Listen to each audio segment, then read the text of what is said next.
Welcome to watch today's Fresham. When you enter this house, there's often a major wow moment, when you step out of the close quarters of an entryway and into a vast space.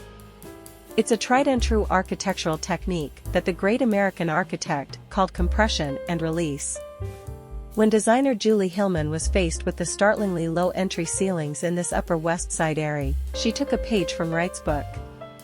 "I made it all black," she explains. "So you enter through this low steel frame, and then everything just opens up." A sunbathed glass volume with soaring 14-foot ceilings overlooking the Hudson River, a bespoke Nacho Carbonell light sculpture hovering there like a cloud.